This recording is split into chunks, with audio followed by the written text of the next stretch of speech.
Hi, everyone. Today, I wanted to try out the live again and share with you a reason why I actually wrote this article that went out today.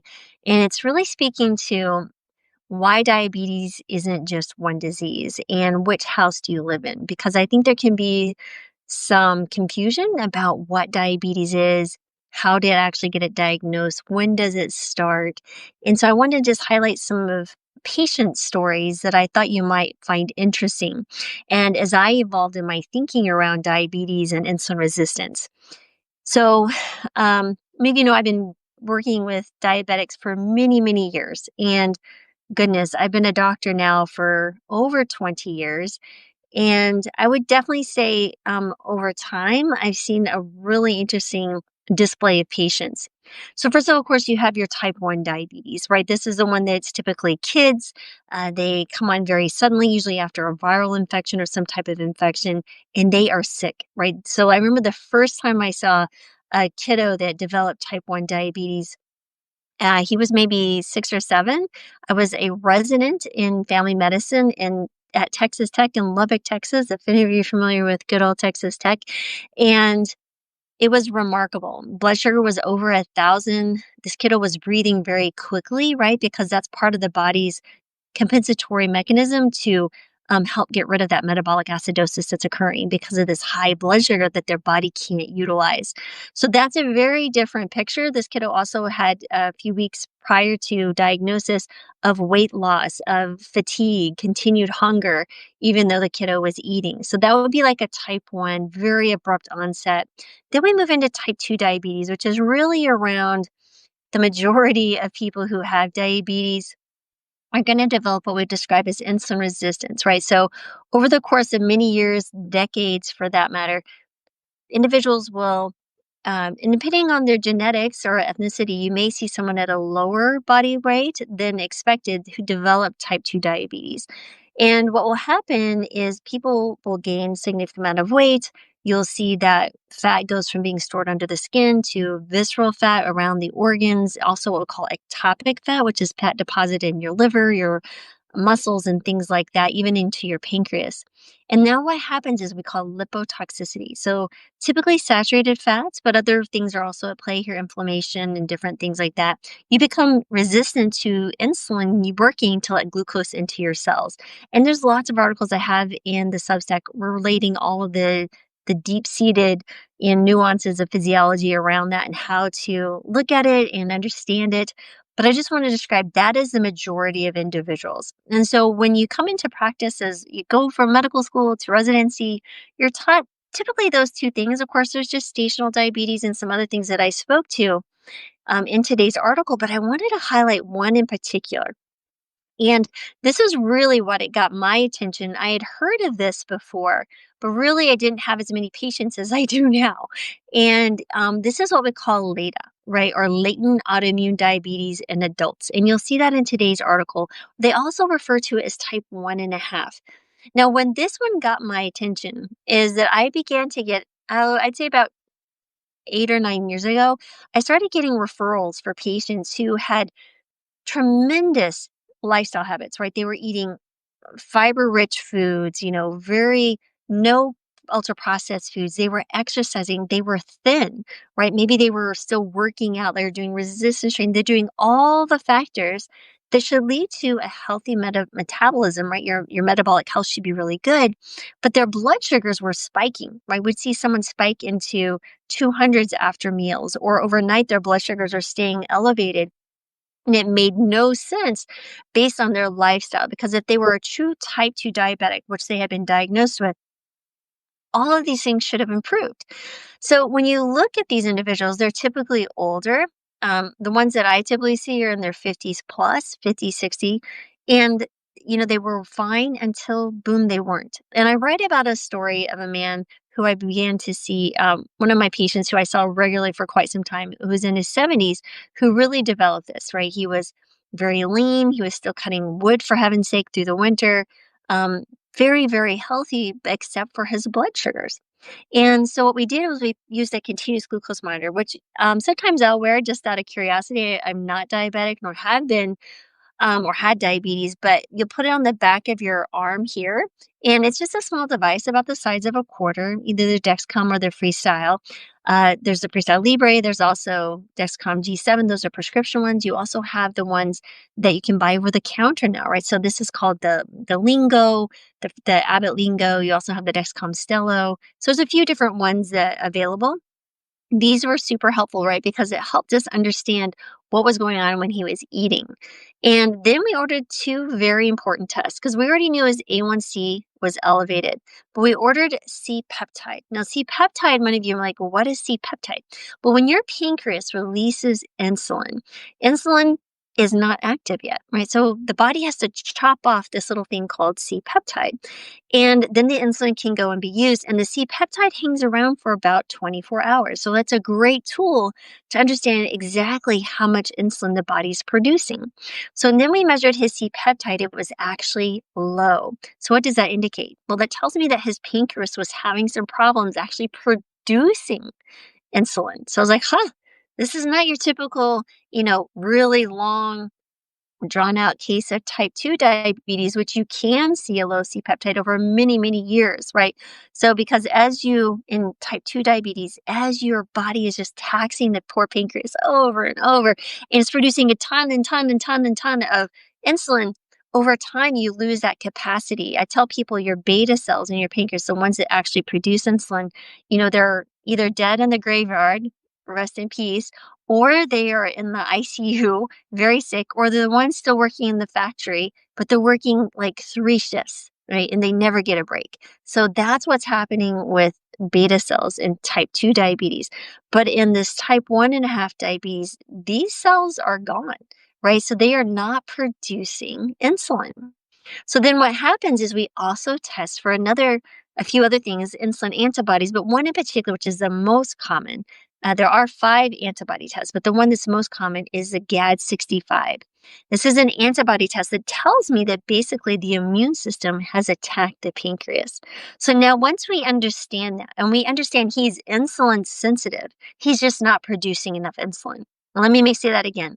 His blood sugar is high, not because his cells can't utilize insulin. They absolutely can, but they just didn't have enough insulin. And so that is how the difference is between someone who has type 2 diabetes and someone who has type 1.5 diabetes. And what you'll see is they require insulin. They don't require metformin and some of the oral medications. They actually need insulin. So they're like the kiddo who I described earlier who had this abrupt onset of type 1 diabetes, but this is a much more delayed pattern. What you'll see of these individuals, in my experience, has been 1, 2, 3 years where they'll just have a slow decline of their ability to produce insulin. There are some oral medications that can help slow that progression. That's not necessarily what we need to dive into today, but just know that there are some measures you can take to slow that progression. I haven't heard of any that actually halt the progression, but you certainly can slow it down. The one thing that we do want to do is decrease the need for as much insulin as possible. So that's where lifestyle still plays here, right? One, we're going to have decreased inflammation. We'll have insulin sensitivity, which will require you to have less need of insulin as you're giving it. So for example, let's say that I have someone who is dealing with type 1 diabetes, someone else who's dealing with type 1.5. The type 1.5 will use much less insulin for many years, or I should say in my own experience, 2 to 3 years. And you may see that incrementally increase as their pancreas continues to exhaust the beta cells that are working. And you can see that by continuing measuring the C peptide, maybe every 3 to 6 months, you'll see a natural slow decline of the actual C peptide. And unfortunately, I wish I could tell you what would be the cause of this. Again, this is just an autoimmune case where the body attacks itself. So that was the impetus of writing today's article, because I know there may be additional people out there who are dealing with the same situation. They are thin. They're doing everything quote unquote right in the sense of lifestyle habits, yet they're still struggling with really high blood sugars. So that's when you need to say, well, what is going on here? And peel back the onion a little bit and dive deeper into those cases. And that's really where I want to continue to push the Substack, is helping you understand, one, not only the habits that you should be, trying to incorporate into your life, but really understanding why I would mention that or why this is even something that should be open for discussion. And so I just wanted to share that with you as to why I wrote today's article. I hope you find it helpful. Please share it with someone that you know that has diabetes. Maybe this will help them as well, or maybe they're struggling. There are some other ones that we talked about in here, the MODI, right, which is maturity onset diabetes. And that's a genetic, completely genetics. And then we have what we call collateral damage. So this is where, for example, your pancreas might be damaged if you had pancreatitis. Sometimes individuals will be required to take steroid medications like prednisone for a long period of time. Those are typically cases of someone, let's say, like rheumatoid arthritis or someone who's dealing with severe pulmonary fibrosis or severe asthma. And over time, that can really be quite taxing to the body. So there's several things that can occur there, including osteoporosis. And I'm working on an article for osteoporosis, actually a deep dive. I have an ebook already, but I want to make it even better for you. But there's an absolute lifestyle protocol and where and when medications may or may not be appropriate. I really want to help you understand the evidence and where we're sitting right now, and another one around menopause as well.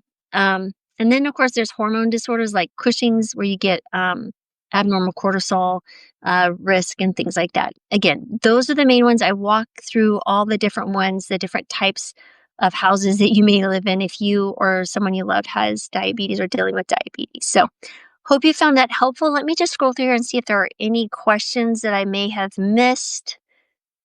Last time I ran this, I was able to do questions. So if you guys have any questions about the topic, I'm happy to answer. If you can at least maybe say hi and let me know that you can hear me, that would be amazing. So, and I'm happy to answer any questions for a little bit around the topic of, the different types of diabetes or anything. Can you guys say hi? Yes, hi, Dan. Thank you. It's always reassuring. Hey, CJ. Oh, if this is my CJ that I think it is, you guys should definitely check out the article on chasing fiber. CJ was the inspiration for that article. She's incredible, so much fun. She's in our metabolic transformation lab. Hi, Kim. Hi, Daniel. And Jane and Jennifer. So lovely to see you guys.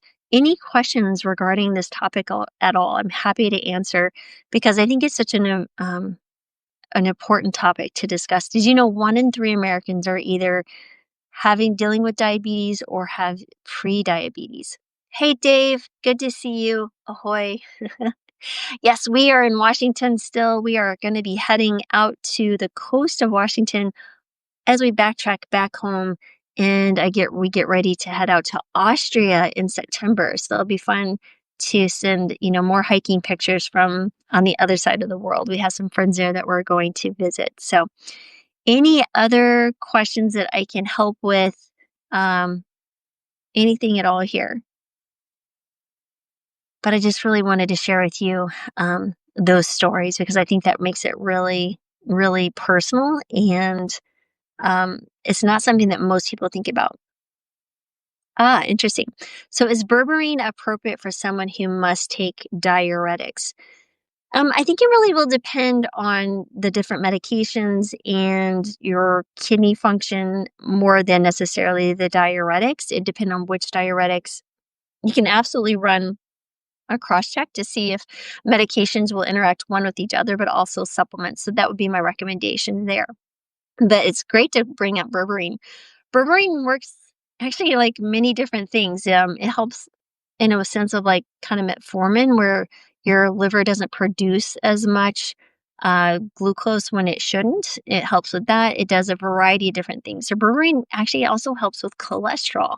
So berberine is a fantastic supplement. If you can take it 500 milligrams with each meal, or approximately 20 to 30 minutes before each meal, can actually help. I've seen it help many patients blunt their blood sugar response, and their cholesterol will drop. So with the blood sugar, I see about on average 20 to 30 point drop, which is really fascinating in a meal response. So Dan is saying, I've been continuing with pre-diabetes for the past 5 years. Excellent. I exercise regularly. Okay. Eat a low carb diet, etc. Okay. I resorted to taking metformin, although my A1C is 6.2. I know this is situational, but are there any downsides to take metformin for prediabetes? Not that I can actually see. When you actually look at medications, metformin is actually a pretty safe and good choice.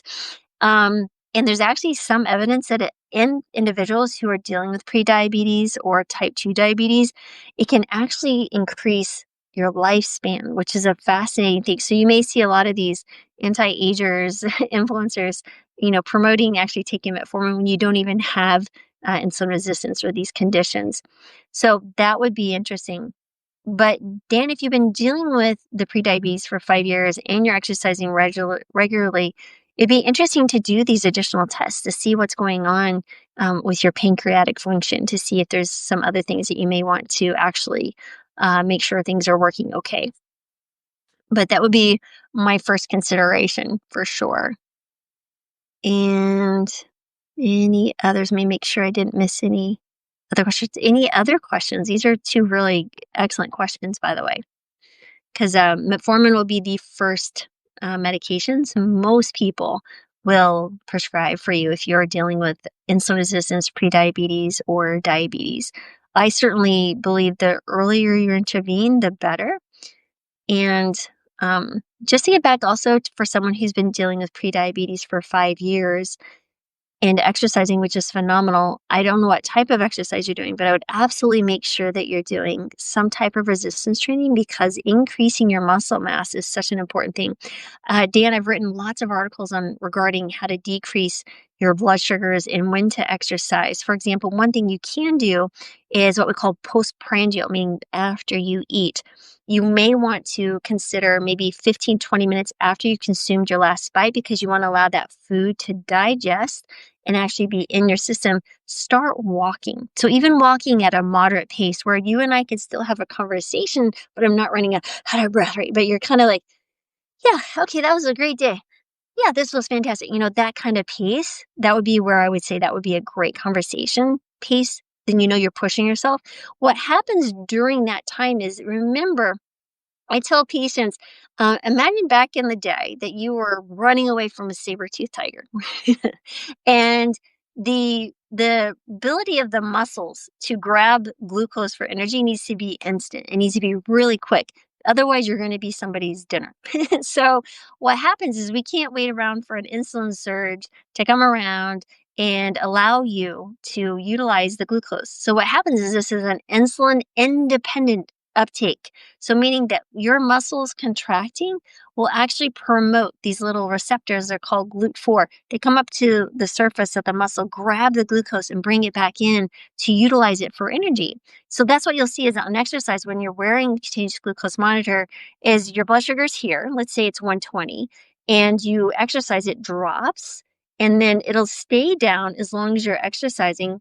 It may trend up a little bit as your liver goes, oh, we're utilizing more glucose. It's a system. But what happens is you'll see it lower than when you first started. And as you stop exercising, you'll see it trend back up. Now, it shouldn't, for the most part, depending on when you started exercising, like was it 20 or 30 minutes after eating? Was it right after eating? Are you still digesting? Are you still dumping? So again, there's a lot of timing involved. But let's say you waited 20 minutes. You go start walking, you'll see it at a lower level than when you started, but it will bump back up because guess what? The big muscles aren't working anymore. So it's not grabbing the glucose. So things begin to stabilize again. So there's one thing there that I would recommend. Um, Dave, this is a fantastic question. Thank you. The question is, how often should we reevaluate our prescribed medication? Okay, this is fantastic. So when you think about medications and you start improving your lifestyle, this is really important because I will tell you, in medical school we are not taught how to deprescribe. And people are like, deprescribe? I don't even think that's necessarily a word in the English dictionary, or maybe it is now, but it wasn't for a long time. And what we are taught is how to prescribe, right? Prescribe one medication. Oh, you need another medication? Let me bring out my prescription pad. So Dave's asking, when should we reevaluate? Like, when should we say, maybe I don't need as much medications? Well, I think there are at least two instances that are more critical, and the others can take a little bit more time. One is high blood pressure, and the other is when you're dealing with type 2 diabetes. So Certain medications like insulin or what we describe as oral hypoglycemics can be very, very thing like glimepiride is an example. These actually will lower your blood sugar very quickly, right? And they will just keep working until their medication is gone. Now, there are some other medications like metformin that don't do that. They work a little bit differently. So there's really not really a risk of low blood sugar, but insulin and the oral hypoglycemics, absolutely. And so what happens here is that when I tell patients to start, eating more of a fiber rich diet and they start exercising, building muscle, and they're dealing with their stress and their sleep is better and their weight decreases, or even if their weight's not even decreasing tremendously at the beginning, what you will see is the blood sugar start to improve. And so as we hit into the 150 overnight, that is when I say, listen, we need to pull back. Now, I've been known to either stop, if somebody's going to go gung ho on all the habits that I suggest, many times I will either cut their insulin in half depending on how much they're on or stop it altogether. And especially if you're under, 10 units or less, we'll stop the insulin altogether because we run the risk of what we describe as hypoglycemia or low blood sugar, and that can actually be life threatening. And so when we see individuals who are hitting that 150 consistently first thing in the morning, that fasting blood sugar, it is time to start de-prescribing, right? So that's the time to start cutting back on those particular medications. Now, when it comes to blood pressure, we want to pay attention to that top number specifically. And many times what you may see is if someone is on 3 or 4 blood pressure medications, not uncommon, seen it many times, what you will see here is they probably are going to need to cut back on 1 or 2 of those pretty quickly. It may take a longer period of time if they can actually decrease the others. You may see less of a need, but again, it depends on the individual, how long they've been on the meds, etc., what's causing the high blood pressure. They may never get off all of them, but maybe have a decreased amount. Now, if you're only on one medication for, let's say, blood pressure or 2 and they're lower dose, you may actually see a need for decreasing or stopping medications very quickly. So if you're seeing blood pressures in the morning before you take medication consistently under 120, now it's time to cut back or stop medications, your blood pressure medications. I'll share a story of how this happened. I was seeing a woman who was doing fantastic. She's eating a very plant-forward diet. She was exercising. She was doing all the things we were asking her to do. And her goal was to decrease her blood pressure medications was one of her goals.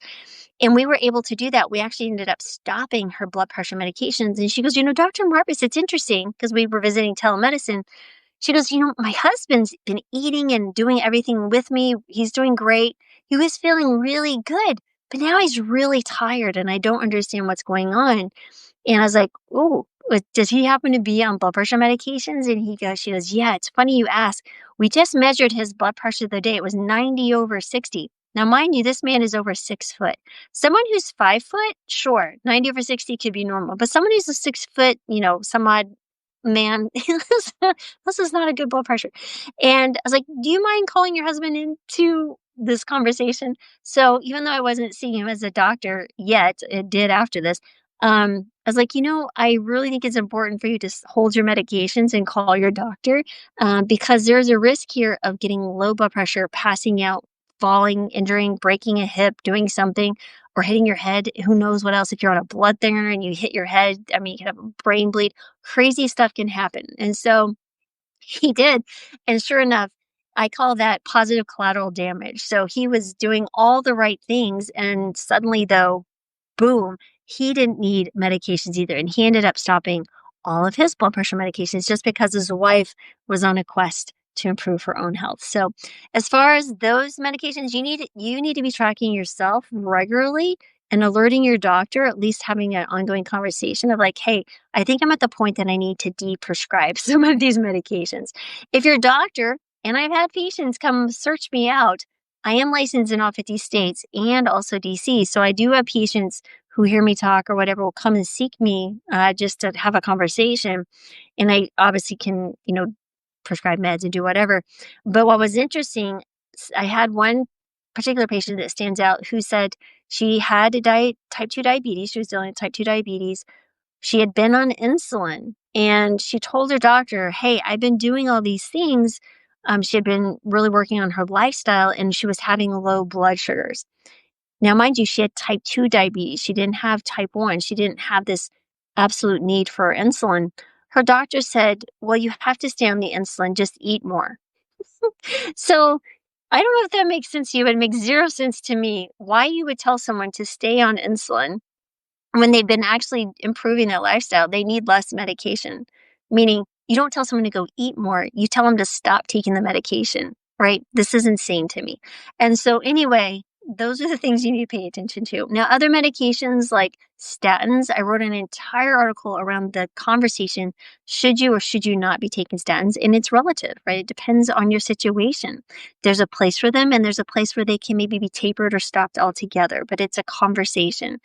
Now, as far as other medications that come to mind, it really depends. You'll see individuals who have improvement of autoimmune diseases need less or be able to stop their medications for things like rheumatoid arthritis responds very well to an anti-inflammatory type diet.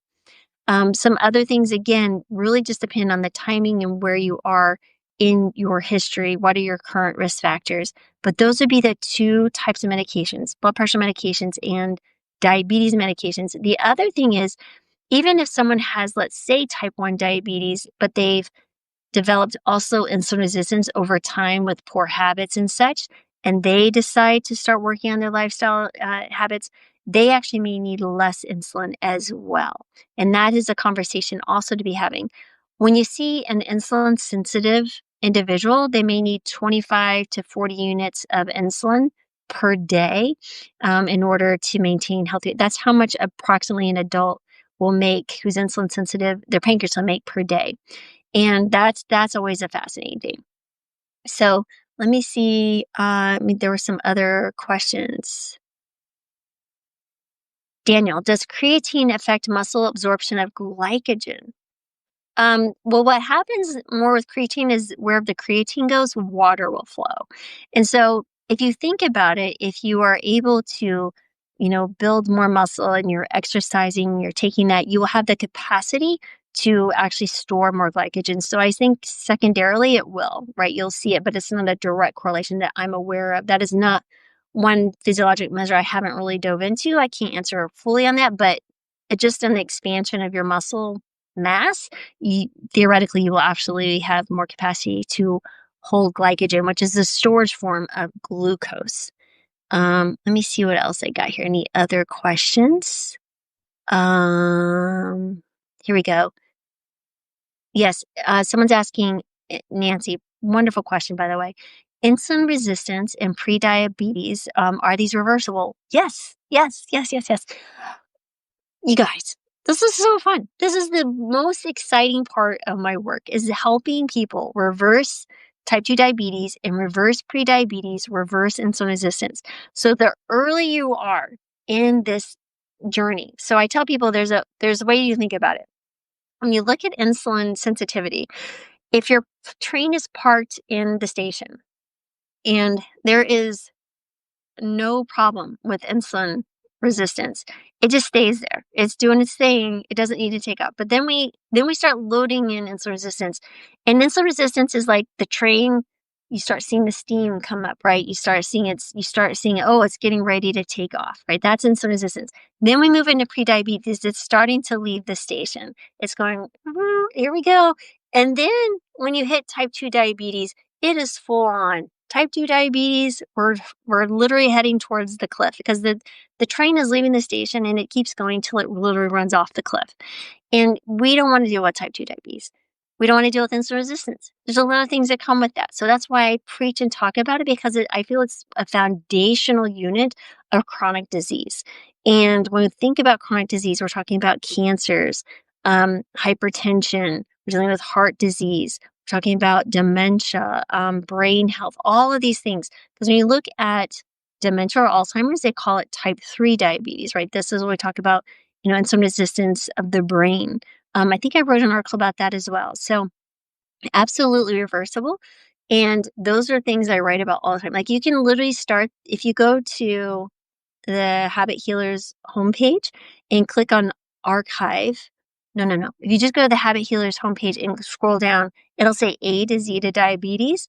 And there's literally week on week, I take one letter of the alphabet in sequential order, of course, and actually talk about, each one aspect of insulin resistance or diabetes, just to really help people make a very simplify blood sugar or habits that will actually improve your blood sugars. 100%. Um, any other questions? This has been great, by the way. Thank you so much for these questions. Let me just scroll through. If you have any questions about this, I would be happy to answer them.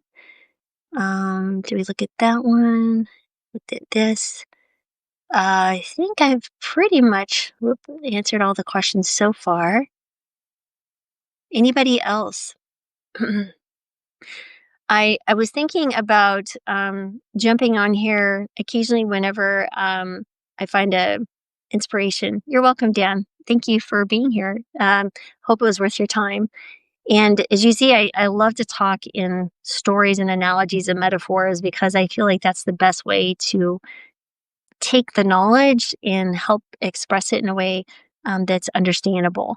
And you'll see it in the writing as well. But I was thinking of doing this every so often, just coming up here and going on live when I have time and the ability, and just kind of speaking about a particular topic. And if you guys like this, I'm assuming with a great number of folks joining, thank you so much. I'll do this on a regular basis. I can't commit to anything right yet. My schedule is a little bit wonky for the forthcoming season. Well, thanks to Daniel. He has a work call. Thank you for being here. Um, but I guess I will call it to an end for now. But please check out the podcast, by the way, guys. I've done tons of podcasts in the past. That's actually on your Substack app. Substack app. There we go. And we'll have some more additional. I'm doing a lot of the articles orally. Someone had asked for me to record those, which we are doing. We're putting them in the podcast section. And there's also the YouTube, you'll see me just basically record the different articles and push you back towards Substack. But Substack is really my home at this point.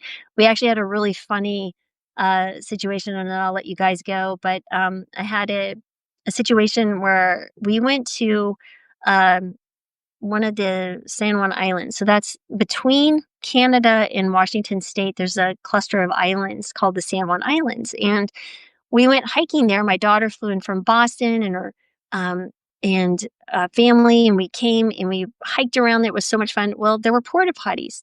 I'm going to talk about porta potty, and they were called honey buckets. Now, why do we call them honey buckets? I'm sure there's some history behind this. I need to look this up. But anyway, inside the porta potty, as you're doing your business, there's a sticker that says, "Take a take a selfie of you in the honey bucket and share it online and tag them."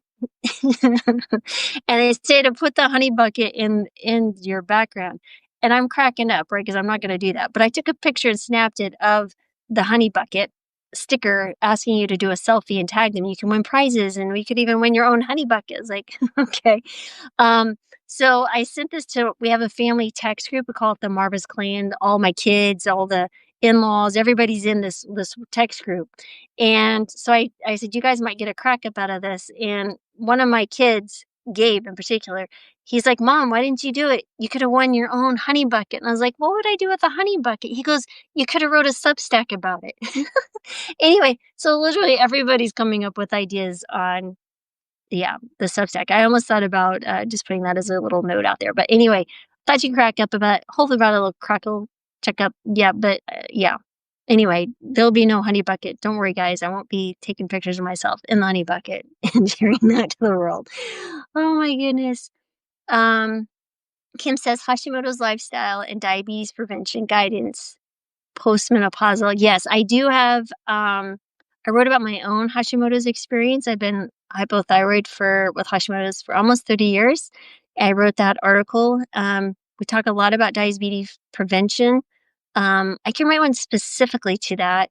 And also, another one coming up on menopause is already written. I am going to also write one, I think, on menopausal hormone therapy, because I am a menopause. Basically, they call them a certified menopause practitioner, where you actually go through training because of my own menopause experience. And I wrote about that one too, where I think the title is Menopause Body Snatched Me. because it did. And it was not fun because I'll be 55 in a few months, actually. Oh my heavens. That's how quickly this life is going. Kip says, "Hey Kip, your A to Z series is excellent. I sent it to a friend recently diagnosed with type 2 diabetes along with other issues. Thank you so much for sharing. This is how our community will grow. You guys are incredible. It's such a blast, reading the comments, seeing the chat every week. And I've been on social media for many years, Facebook, Instagram, YouTube, and nothing compares to the community building opportunities here because I think we don't see the ads. Now, ads may be coming.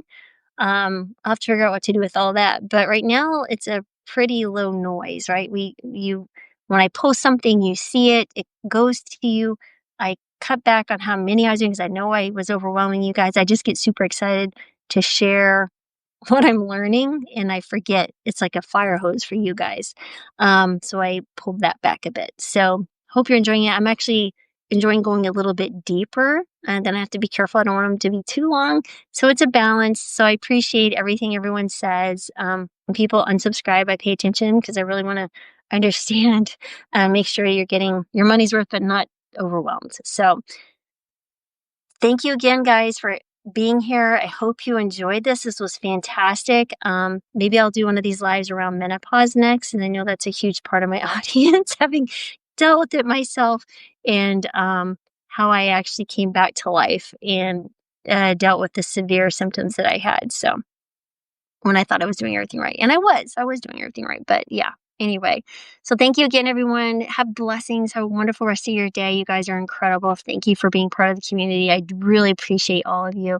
And we'll talk soon. Take care.